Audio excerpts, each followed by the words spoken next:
Good afternoon, and thank you for joining us today for our discussion around the California's Pathways to 30 by 30 and the Natural Working Lands Climate Smart Strategy overview. My name is Andrea Anders. I'm our Deputy Secretary for External Affairs at the California Natural Resources Agency. Today's webinar will be recorded and available on YouTube with a link on our website following today's discussion. We also have interpretation available, and at the bottom of your screen, you'll see an interpretation globe icon. Please do feel free to utilize that option. We also are offering closed captioning and a live transcript of today's recording as well. We'd like to make sure that any questions can be answered today, so please feel free to submit those into the Q&A box at the bottom of your screen as well, and we'll try to address as many of those as possible today during our discussion. As always, we encourage you to follow us on our website and our social media channels, and appreciate your continued collaboration on this effort as well as many others that we engage with you on. With that, I'd like to introduce us to the Secretary of the California Natural Resources Agency, Wade Crowfoot. Andrea, thanks so much, and thanks all for tuning in to this discussion. Over the next 60 minutes, we're going to be able to detail some about these really exciting strategies that were launched on Friday. You know, this past Friday was Earth Day, and it was a really consequential, uplifting Earth Day for many of us. Some of us were down in greater Los Angeles, where we broke ground on what we think is the world's largest wildlife crossing to provide habitat connectivity across 10 lanes of Highway 101 and an access road. And Governor Newsom used that opportunity on Earth Day to talk about the importance of habitat connectivity and big, bold actions like that crossing, and also to advance our efforts in two areas that we've been working on together with you over the last year or two. And that is our 30 by 30 strategy and our climate smart lands strategy. So you probably know that we issued the final versions of each of those strategies or roadmaps. Thanks to a lot of your input, those final versions were significantly improved and refined from the drafts that many of you reviewed. So we thought it was a good idea to spend an hour together and ask the two leaders of these strategies to give us a little bit more information about them. I'm going to set a little context for our discussion today. You know, we can all be very proud of California's climate leadership. Over the last 20 years, we have, made great progress decoupling our economic growth from carbon pollution. In many ways, we lead the world on applying technology to our climate crisis, whether that's renewable energy or energy efficiency or zero emission vehicles. But historically, we haven't considered nature, our lands, our plants, our soils, as a central solution to the climate challenge we face. And that is changing. We know that our lands, our healthy landscapes, can play a really important role removing and storing carbon in our land, which is really helpful to reach our clear target of carbon neutrality by the middle part of the century. Conversely, we also know when our lands are not healthy, they become a source of emissions. Just think catastrophic wildfire that we've been experiencing. So nature needs to be more central to our climate solutions. Nature also needs to be more central to other challenges we face, including protecting our incredibly rich diversity of plants and animals and life we have across California. We are a biodiversity hotspot in the world. And we know across the planet, we are experiencing a mass extinction crisis where we're losing species of life forever each month. And so we know that improved management of our lands, improved conservation, not only helps us tackle climate change, not only helps us buffer our communities from climate impacts, but helps preserve that remarkable biodiversity that we all care about. And then we also know that improved management of our lands and conservation can help us tackle fundamental inequities we have across California, including inequitable access to the outdoors, to fresh air, to nature. And so we think that these strategies will help us advance our climate action, protect biodiversity, and expand equitable access. And it's why we're so excited with what we're sharing today. James, next slide. This work got its start when Governor Newsom issued an executive order in October of 2019. And that's actually him doing it on a walnut orchard in Yolo County.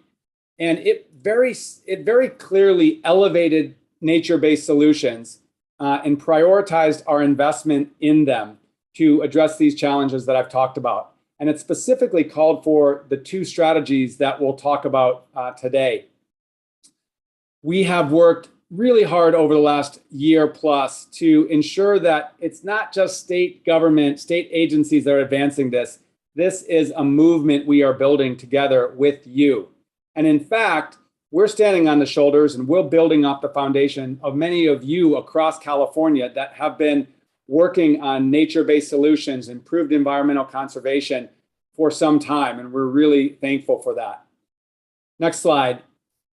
You'll hear about two strategies today that from Jen and Amanda, and we're excited to put money where our mouth is, funding these strategies. So this chart that you see here, which looks a little bit like an eye chart on your screen, but you can find more information if you look in the chat function of Zoom.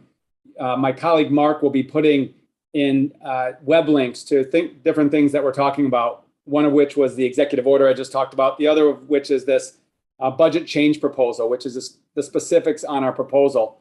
Now, we're really thankful that the governor and legislature together last year committed to $768 million to advance nature-based solutions. Now, when they did that last year, neither of these strategies was complete. So they set aside that funding and directed our agencies, the Newsom administration, to propose how to spend that $768 million. Now that we have our strategies finalized, we have this proposal formally provided to the legislature, and our legislative leaders will, over the next several weeks, be considering this proposal. And so I won't go through each line item, but we're really excited that we think this is an important down payment on the implementation of both strategies. Significant funding for nature-based solution programs, including environmental conservation, as well as healthy soils, as well as wildfire resilience. We think it's critical to uplift and support regional action. Frankly, that's really where we're going to succeed in these strategies. So funding for capacity for projects that are driven by regional leaders. We think it's critical to provide educational and economic opportunities. And we're really excited that we have funding for Conservation Corps, including tribal conservation corps. A few weeks back, Governor Newsom announced our intent to propose $100 million for tribal-led nature-based solutions. And so this is part of the proposal. And then lastly, some additional strategic investments, including compost permitting piloted program and specific technology platforms and process improvements we want to make. So we're really excited about this. And again, this is simply a proposal to the legislature. I should mention the legislature has been incredible on both advancing environmental conservation and using our natural and working lands for climate action. A lot of the work that is embodied in the strategies is based on either legislation that the legislature's advanced or ideas that they've shared with us. So this is truly a partnership, not only across our state agencies, but with the governor and the legislature, and frankly, with you all, whether you're from a tribal government, a local government, an environmental conservation organization, a resource conservation district, a fire safe council, the list goes on and on. So let's jump into the strategies. And I just want to acknowledge the incredible work of Jen Norris and Amanda Hansen. Jen leads our 30 by 30 effort with support from a big, broad team. She serves as our first ever Deputy Secretary for Biodiversity and Habitat. And she'll talk about our 30 by 30 strategy. And then Amanda Hansen and her team have established the Natural and Working Lands Climate Smart strategy. And Amanda serves as our Deputy Secretary for Climate Change. So without further ado, over to you, Jen. Thanks so much, Wade. And thank you everyone for being here. James, you can give us the next slide. Thanks. I'm just so happy we made it to this point. It's been an amazing year of talking to people all over California about how much they love conservation. And it's been really inspiring and wonderful. Today, I just want to acknowledge all of you that helped us get to this point. This really has been a group, a statewide effort, and it's wonderful. I also want to note that the Ocean Protection Council has been with me every step of the way, and Jen Eckerly is on the call today with us as we walk through this strategy, in case there's any questions, as I like to say, on the salty side. So next slide, please. I'm going to focus today on the changes that we've made since the draft came out in December, but to set the table, I'll just remind you quickly of sort of the overall structure of the document. We have a section which is our conservation framework that walks through how we will use conservation to achieve biodiversity protection, to advance climate action, and to improve access to nature, while strengthening tribal partnerships, advancing equity, and of course, safeguarding our economy. So we walk through that in our framework. There's a section on defining what it means to be a 30 by 30 conservation area. We talk about our progress to date, how far we've gotten in California in achieving that conservation. And then we have a big section, which is our pathways to 30 by 30, all the actions that we want to take to get us to the final goal. Our implementation section, which is advancing strategic action. And then a bunch of appendices, the most important really being this regional insights, sort of giving a flavor of all the different conservation opportunities and challenges throughout the state. So I'm going to walk through some of the major changes that happened between the draft and the final, hoping that you all at least have some familiarity with the document already. Next slide, please. So the biggest place we did a lot of work was actually in this 30 by 30 conservation areas chapter.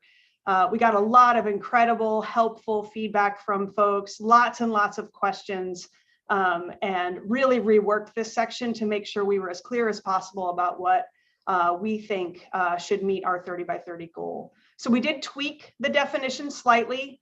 In the last version, it said land and coastal waters that are durably protected and managed to sustain functional ecosystems intact and restored. It said something about species. We changed it to the diversity of life that these ecosystems support to make it clear that diversity really occurs across all scales. It's not just for species. So that's a small change. Next slide. But the big change really was we restructured the section to really walk through our logic in a way that we hope is more clear and clarifies some of the questions that remained in people's minds. So overall, and I apologize, this should actually just say conservation of everything. I don't know why it says lands, because this definition applies to both lands and coastal waters. Sorry, OPC. So we walked through this section and we reworked it to make clear first, what is our textual definition? So the definition I showed you before, and then what does it mean to be durably protected? And then we walked through a bunch of examples across a range of landscapes and skiscapes to sort of illustrate all the different ways that different kinds of uses can achieve our definition. So that goes from really strictly protected areas to working landscapes that have durable protections for conservation. And there are a lot of those. So we walked through all of those. Then we talked through the different databases that we have to track progress toward 30%. And we're lucky in California because we have the California Protected Areas Database and the California Conservation Easements Database. And they inventory lands across California that are in public ownership or have easements. And we were able to use those databases to really dig in and see how far we've gotten toward our goal. And we say that there's certain classifications in those public areas. And we picked a few of those and said that those meet our definition within that database. And that allows us to map and track our progress toward the goal. Then we explain that there are some limitations to these data sets, which means that even though things that meet our definition, there are places on the landscape that we think are consistent with conserved areas in California, they may not be in the database for one reason or another. So there are some gaps and some inconsistencies that we're going to be working together over the next year to address. So, and then we did another section where we really tried to dig in on complementary conservation and make it clear that just because you don't meet the 30 by 30 definition, which is really a higher level of protection, all the other conservation that goes on in California is really important to our biodiversity goals, to advancing our climate action, and also to helping us achieve access to nature. So whether it's urban parks or it's working lands that have really good on-farm practices, those are all really important for the context through which these conserved areas exist. So we reworked that section. I look forward to implementing that with you. I think it's much clearer now. Next slide. We also added a pathway. So before we had 9, and we've added number 9, which really is about these complementary conservation measures and making it clear that we want to advance all kinds of action across California that achieves conservation. So not just focused on our 30 by 30 conservation areas, but making sure that that matrix in which those exist is also healthy and supported. And our budget proposal reflects that. Next slide. We also released a fully functional version of CA Nature GIS. This is our geographic information system that brings you climate information, precipitation, heat projections, sea level rise, shows you where biodiversity is across our state, across different taxa, identifies places that have access to nature and how those relate to different population areas.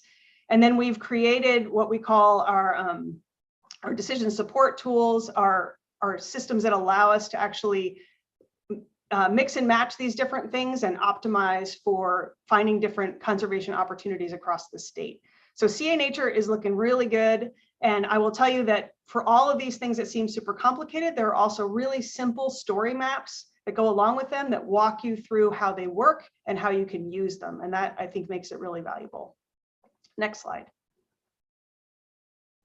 We also articulated more clearly how we hope to work together on implementation. We got a lot of really helpful feedback through public input on how to move that forward. So what we really see is a lot of existing organizations that are functioning really well, and we want to tap into those and bring those into our 30 by 30 partnership, which is our new framework for how we'll work together. We're going to establish a coordinating committee that is going to help us identify ways we can work together, conversations we need to have, information we need to exchange, and that will meet very regularly. But meanwhile, we expect the Biodiversity Council, which is the federal state partnership that is working to advance 30 by 30 and conservation across California, that will continue, that the Biodiversity Network, our coalition of practitioners and scientists, that will continue to operate. The new tribal committee that will help with the $100 million that was announced a couple of years ago, or a couple weeks ago, excuse me, the Ocean Protection Council, and then all these regional work groups and coalitions that are already underway. We hope to bring those together into the 30 by 30 partnership and really exchange information, build on best practices, identify needs, and work together. So more details to come, but we're really excited to advance that moving forward. Next slide. We also have a bunch of new appendices that I want to make sure you know about. Our regional insights has been updated. We have got a lot more feedback from folks about what the different challenges were and opportunities in different regions of the state. I will point out that these regions, they were really a construct to help us break this big, important state up into smaller chunks. They don't have any implications for how we'll distribute funding or how we'll evaluate our conservation success moving forward. They were just an easy way to say, what makes the North Coast different from the South Coast. But we do have a lot more information in those, thanks to all of you.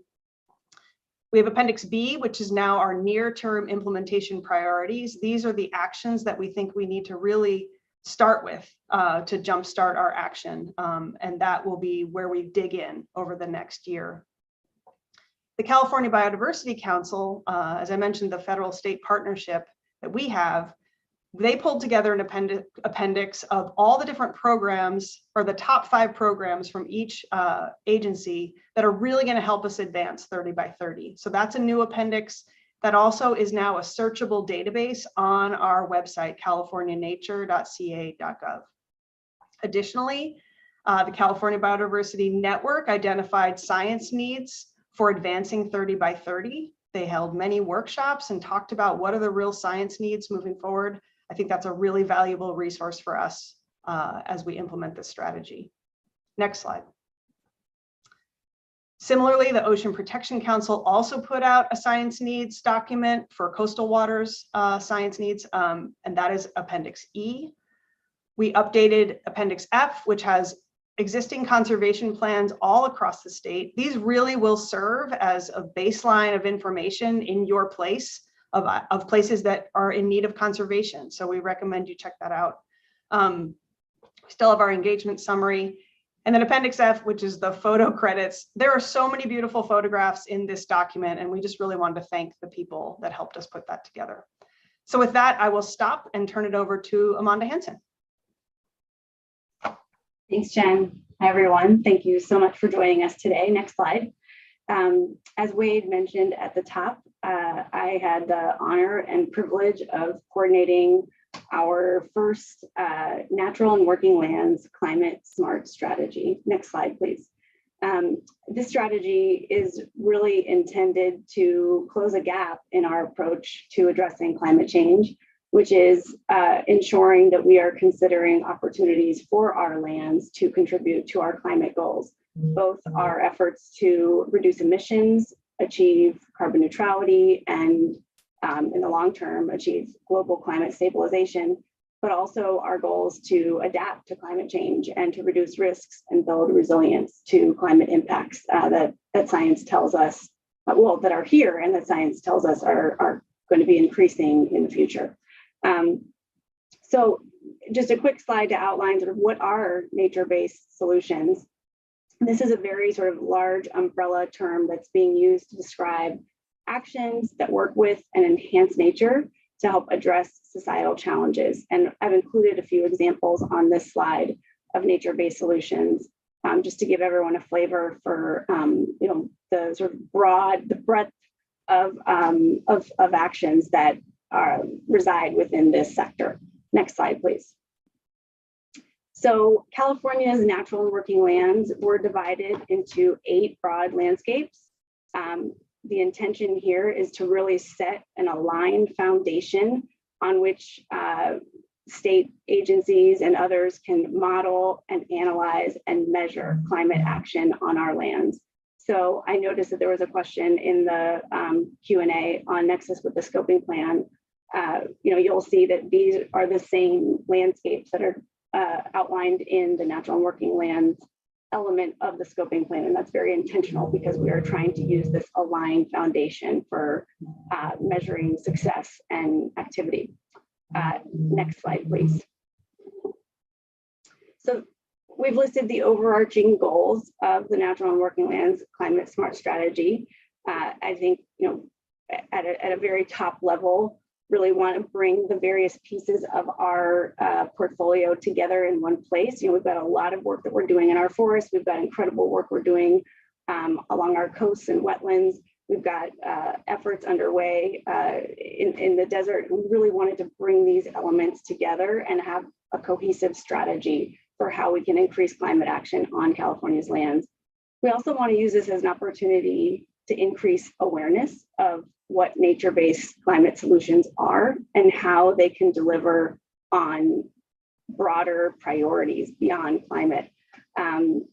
We also would hope that this strategy serves really as a guide for near-term and long-term climate action on our lands.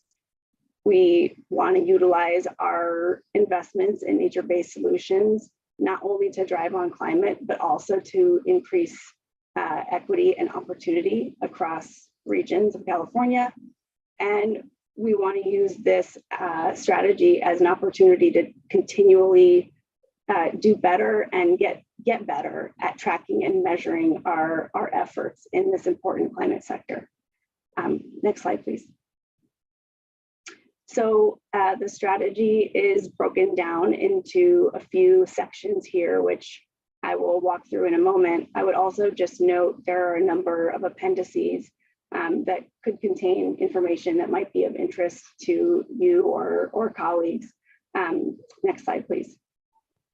So the first is our introduction, which is where we really sort of go into some of the key questions that I think many people have about this sector, which is what's the connection between greenhouse gases and lands?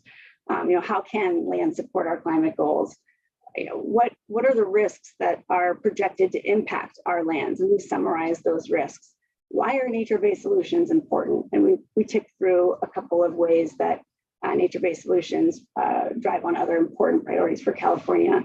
And then we go into some level of depth about the nexus between how nature-based climate solutions can also advance equity. Next slide. We summarize the various efforts underway across state agencies that support climate action on our lands. And I would just note that this is a summary, what you see in the strategy, but we do have an appendix, which we believe is a comprehensive identification of all of our efforts to support climate action on our lands. So welcome you taking a look at that if you're interested in kind of going and getting a deeper dive. Next slide. We go into some level of depth for every single one of our 8 landscapes, how exactly that landscape delivers on our climate goals. And so for each sort of circle you see on the slide, we have some description of how the various landscapes support these climate goals. Next slide.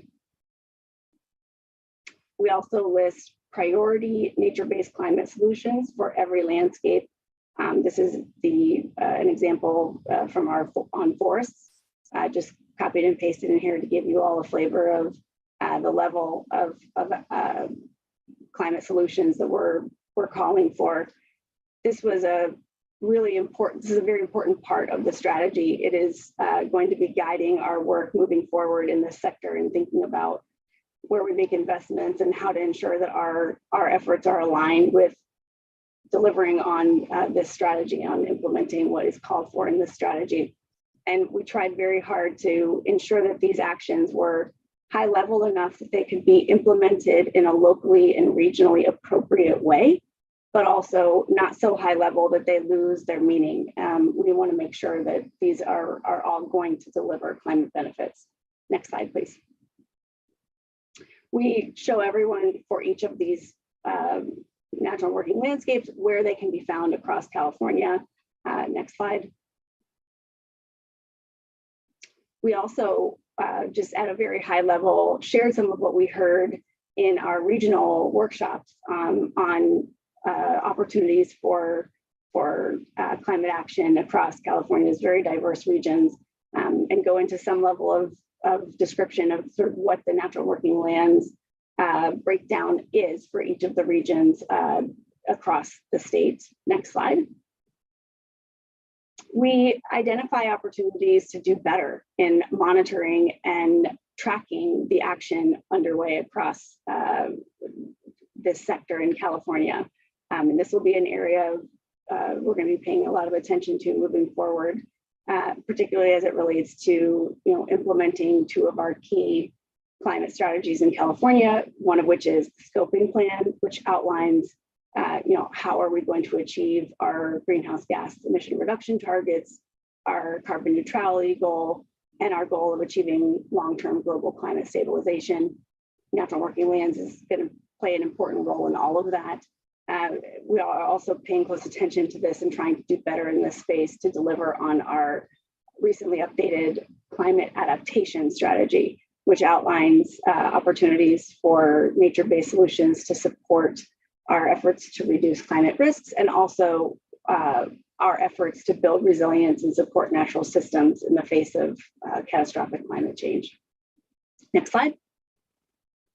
Finally, the last section of our strategy outlines 7 near-term priorities for the state's natural and working lands agenda in the near term, and then identifies a few key areas of focus within each of those priorities. Next slide. Those priorities are listed here, and there are more details identified in the strategy itself, but I just wanted to give you all a sense of what the building blocks of our agenda are in the near term for the purpose of this presentation. And I think that is the end of my slides. I'll just add a couple of thoughts or reflections on major shifts between the draft, which was released late last year, and the final. First, we received a lot of really helpful public input across the board, but a lot of folks suggested that there needs to be a greater nexus between the work and the action outlined in this strategy, and how that work can also support and advance our efforts to build water resilience and protect biodiversity.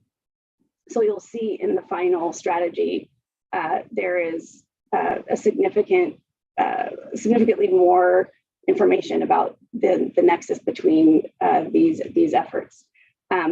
There's also a call to sort of elevate cross-cutting priorities for nature-based solutions across any landscape. So these were included in the draft, but not very clear that these are cross-cutting priorities that we want to see, that we encourage across all landscapes. And so that section has been sort of bolstered and brought out in a way that is more clear. The priority nature-based solutions themselves were so helpfully refined through the public input process. I just can't express my appreciation to people who took the time to share their reflections on those priority nature-based solutions. In some cases, we were missing something. In other cases, we got something technically incorrect. In other cases, we didn't connect two ideas that really needed to be connected. So I hope that you will find that the nature-based solutions that are in the final strategy, which we're calling to see more of across the state, really reflect your input and are much improved since the draft. And then finally, in the draft strategy, we had identified a suite of ideas that came forward through the public input process for, here's ways that we could increase climate action in this sector. In addition to significantly expanding that list based on public input received on the draft, we also transitioned that into an appendix and swapped in our areas of near-term focus for the state's agenda for natural working lands. So I think that wraps the biggest shifts in our approach. And I'm really excited to answer any questions that folks have. And thanks again for being here. Thanks so much, Amanda. And we're going to bring Jen back on screen as well. Once again, if you have a question or an observation, you can push the button on the bottom of your screen, the Q&A button, and that will come to us, and I'll help facilitate the questions here. Maybe the first one to Jen. Curtis explains that cutting green tape is an existing effort to streamline permitting and environmental review for nature restoration. Could you comment about how the cutting the green tape effort is part of 30 by 30? Yeah, definitely. So we have an entire pathway that recognizes the importance of restoring degraded landscapes, restoration work for ecosystems that we have lost. And as a piece of that discussion, we both talk about the important actions that need to be taken to restore ecosystems, as well as include cutting green tape as an essential element of that pathway. So we have a suite of actions that overlap. We really see accelerating restoration as key to helping us meet our 30 by 30 goal. It's not enough just to protect what's left. We have to work on restoration and cutting green tape, finding ways to accelerate our permits, look for ways to move funding out the door more quickly. Those are all key to our success. Thanks, Jen. And Mark, if you can find a good web link to cutting green tape in our agency and put it in the chat, that would be really helpful. As Jen would explain, we've actually made a lot of progress towards reducing barriers to getting restoration done quickly and effectively. So we're quite excited to make sure those dots are connected. A second question to you, Amanda. You mentioned the scoping plan, which our sister entity, the Air Resources Board, is developing. And I understand this is essentially a roadmap to the state's climate goals that's updated every several years. And right now, our agencies are updating the scoping plan with a roadmap to carbon neutrality by the middle of the century. Can you talk about the role that lands can play in the scoping plan, and specifically, are they being addressed in this scoping plan? Yeah, sure. Thanks, Wade, and thanks for the question. So actually, for the first time in scoping plan history, lands have been, I should say, sources and sinks of emissions from lands have been modeled to inform the question, how much can lands contribute to our goal of achieving carbon neutrality in 2045? How much can they support our goal of broadly stabilizing the climate in the long term? And the rationale for this is sort of twofold. First of all, achieving carbon neutrality, we need every tool in the toolkit in order to deliver. And because our lands have the ability to sequester carbon, we're very interested in understanding, how much can our lands help us achieve this goal? On the flip side, we also know, as Wade mentioned at the top, that our lands, when they're unhealthy, can actually upend a lot of our other efforts across other sectors to deliver on carbon neutrality and other climate goals. So, we want to make sure that our lands are as small of a source as possible at a minimum, and then at best, we would like our lands eventually to transition into becoming sinks. So CARB is looking at how California will achieve carbon neutrality and has modeled what future sources and sinks we might see on our landscape. And this was a first-time effort. It's a big deal. It's really exciting. It's a huge step in the right direction. There is a number of ways that modeling could be more comprehensive.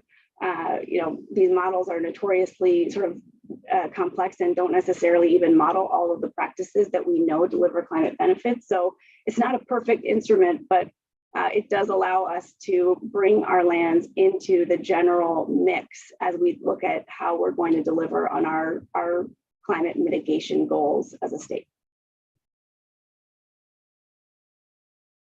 Thanks, Amanda. A quick follow-up question.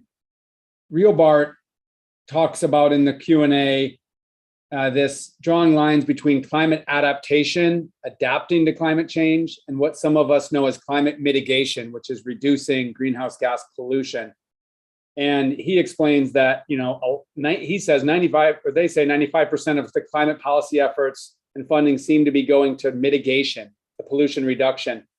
What efforts do we make in the natural and working land strategy to really, move beyond this division and integrate adaptation efforts with mitigation efforts? Thanks for the question.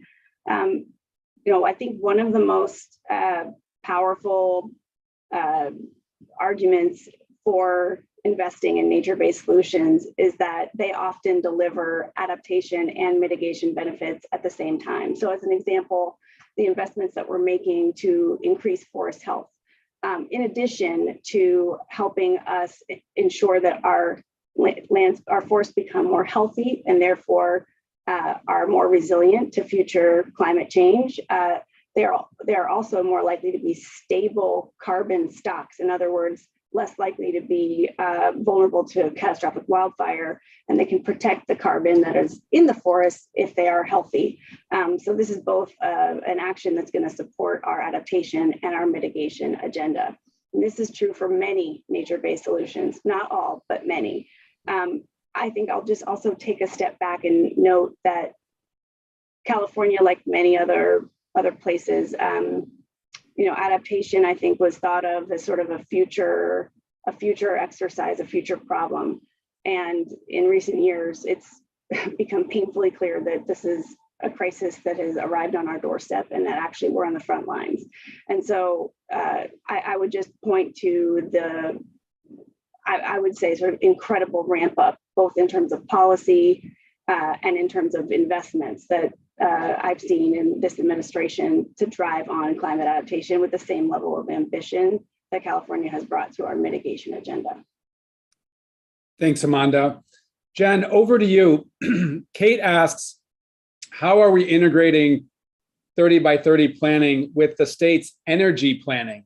We have a very ambitious target to get to 100% clean energy, which is going to require, new clean energy infrastructure across the state.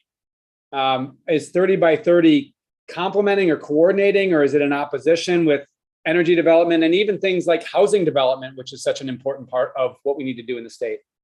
Yeah, that's a great question, Wade. First, I'll say that 30 by 30 is really intended to be locally driven and voluntary. So the idea is not to wall off particular places from the state level or institute some new regulation. This is really about protecting places that most people already have identified. There's a lot of really, the existing plans goes on for pages. There's people that really know places they want to protect in California.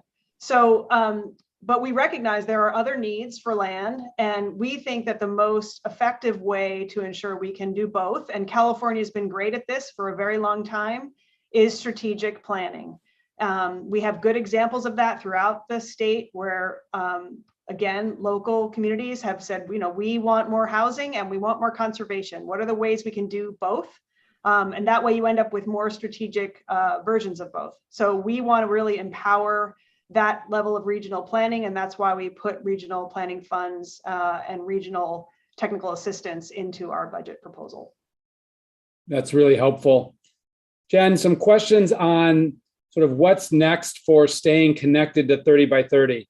So somebody, I think it was Janice, asked a question about how do smaller organizations that may not have presence in Sacramento, grassroots organizations, how do they stay connected with 30 by 30 opportunities? And then a couple more questions just to generally, like, how can people track the discussion moving forward? Yeah, so that's a really good question. And I think that's partly the purpose of this coordinating committee, is to make sure there's a space where we have regular public-facing check-ins and regular open conversations about what's happening, what's moving forward, where is their funding, where are their needs.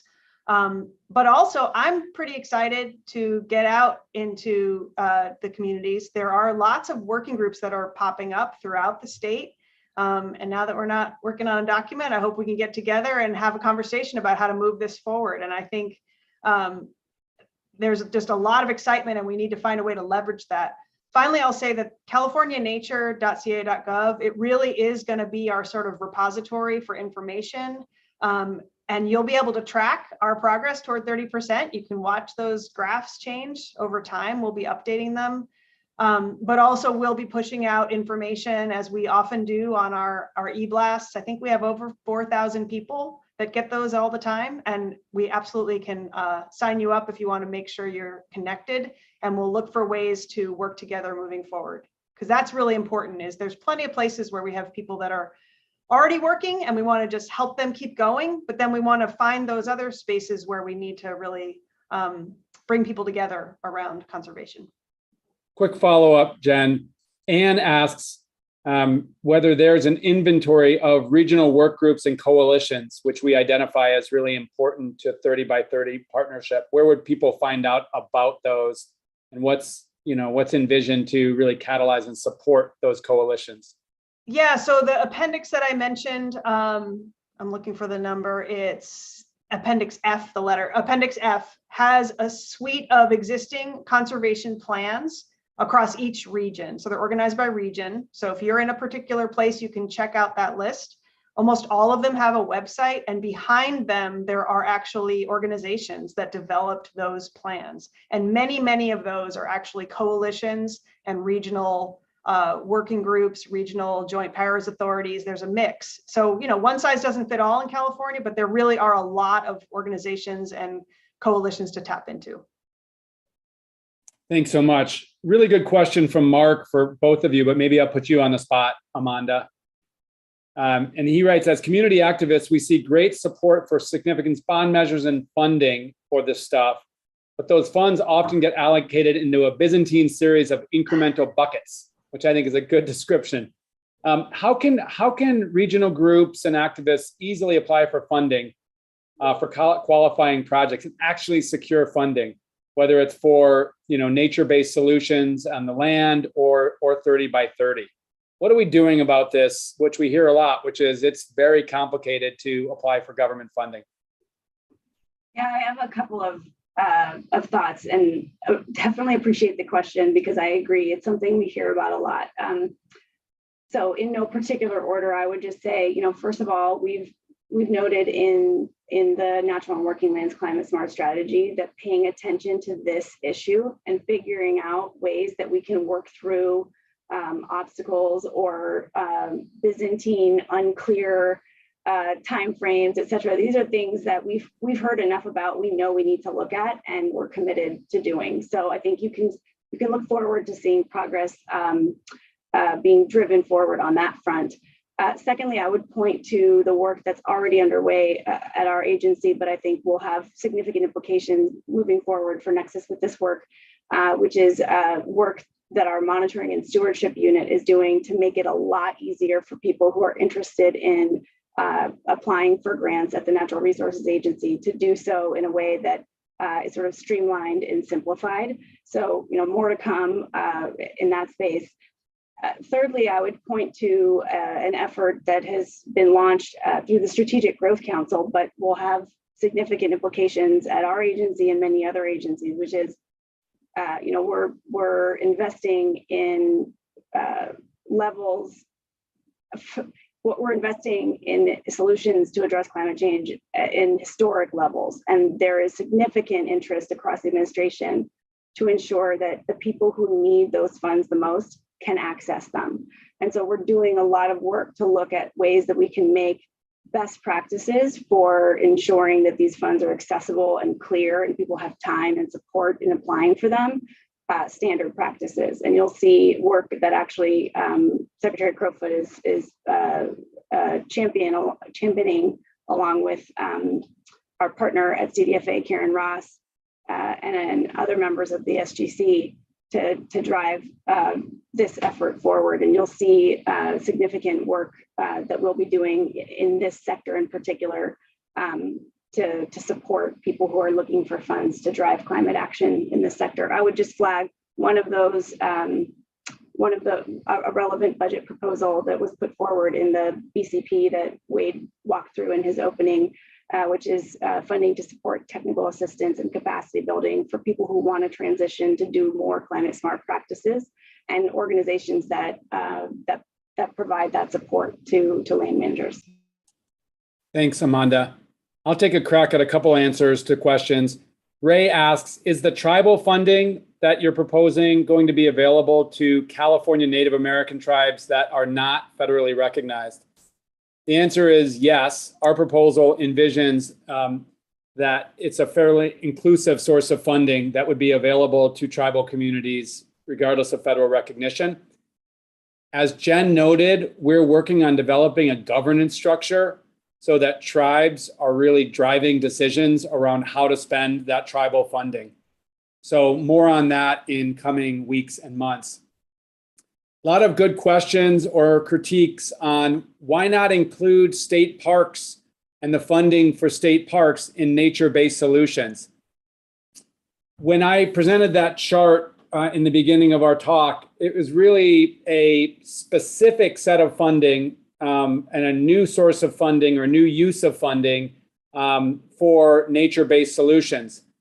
But I'll agree, our investments in state parks, our investments in fish and wildlife, our investments in even parts of the state lands commission work, those are all investments in nature-based solutions.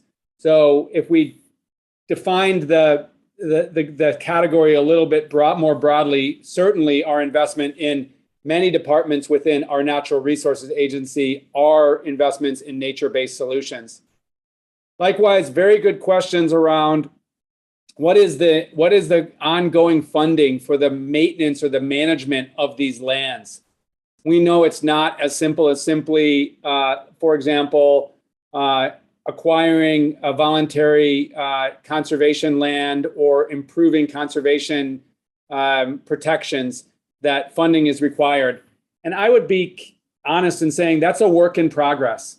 We know we need funding over time to conserve the lands that are already conserved, as well as those that come into conservation. So we'll have to work together across all levels of government to do that. We have some improved funding from the federal agencies, which is helpful. More funding than ever from state, but that's an open question that we need to continue to focus on. Jen, speaking of federal agencies, somebody asked, are we working with the federal government on their version of 30 by 30, which I think is called America the Beautiful? Yeah, and I said it kind of quickly, so I'm glad somebody asked the question. So the California Biodiversity Council that I reference, the appendix that we put together, as well as the now searchable database, that represents a coalition of federal and state agencies that have been working together on biodiversity in California since the late 90s or the early 90s.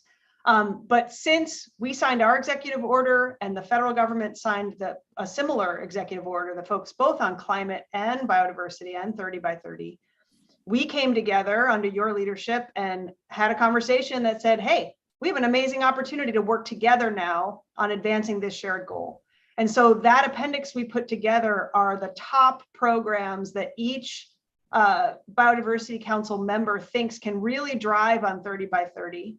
And we put those together in part just to communicate with the broader public, but also to communicate with ourselves and look for opportunities where we can really leverage opportunities. We can work together to find ways to bring our resources into one space. We can plan across landscapes, but also, help them move forward on their initiatives, probably largely by elevating conservation on existing federal lands, but also using some of their private landowner programs like at the Natural Resources Conservation Service and so on. So there's just a lot of opportunity for us to work together. We're already doing it and we will continue to. There are a ton of good questions, but we're coming towards the top of the hour, so we're going to maybe just ask a couple more. Laura asks for examples of where we're making investments focused on equity and our equity priority within both of these efforts. And really, how will our equity, priority for improving equity manifest? So just briefly, can each of you give an example or a thought in terms of where that's going to show up in this work? I can give a quick example and then hand it off to Jen. A good example of a program that we're advancing through the budget that addresses nature-based solutions or drives nature-based solutions forward is a program to support communities, schools that are in communities that are very vulnerable to extreme heat. Specifically, we want to invest in greening schoolyards that will support protecting a vulnerable population, increase public health, and reduce risks of extreme heat sort of across the board for the students and the school. This is a program where we're going to be prioritizing communities that are extremely vulnerable to heat, but also don't have the resources necessarily to make these investments. without some support from the state. So that's an example of where I would say that we're looking at a nature-based solution that will also increase equity in California. Jen? Yeah, thanks, Amanda. What is really exciting about this mapping system is that you can really zero in on places that particularly don't have access to nature. So we have identified all the places that are protected already and where they're open to the public for recreation. And you can see pretty plainly there are places that really need future investments. I would love to take an opportunity just to give a shout out to our Outdoors for All initiative, which will help inform how we move conservation forward to advance equity in California and ensure we have actual access for all, not just a place, but a welcoming place, a place that people can get to, that people can afford. And maybe, Wade, you want to give a shout out to Catherine, but that's an initiative that's just getting off the ground now that's really going to help us fill those gaps that we have on that map. Yeah, thanks so much. Really excited that we have another colleague named Catherine Toy, who we've recruited as our first ever Deputy Secretary for Access. That's developing a complementary initiative across government called Outdoors for All. So Amanda, Jen, I want to give you an opportunity to share any final thought in a speed round before I'll conclude our discussion today. Yeah, my final thought would be, wherever you are, anywhere in California, there is an opportunity to deliver climate action on our natural and working landscapes. And this can be our individual yards, this can be work we do in our community, this can be tied into infrastructure investments that you might not think of as having the potential to incorporate nature. So I would encourage people to think creatively about where those opportunities reside and how those solutions can drive on other important priorities to you and to your community. Thanks, Jen. I would just say, what's exciting about 30 by 30 is it's part of a global movement. So even if you're protecting 20 acres in your region, in your backyard, you're part of a global effort to protect nature. So see yourself as part of that movement, be part of California's movement. And we titled it Accelerating Conservation of California's Nature for a reason. We know how to do this in California, but let's use this opportunity to really drive hard on protecting the places we love and coming together around these important objectives. Thanks, Jen. And I would add that, we will be successful with both of these strategies and towards all of our goals if we work together and as we work together.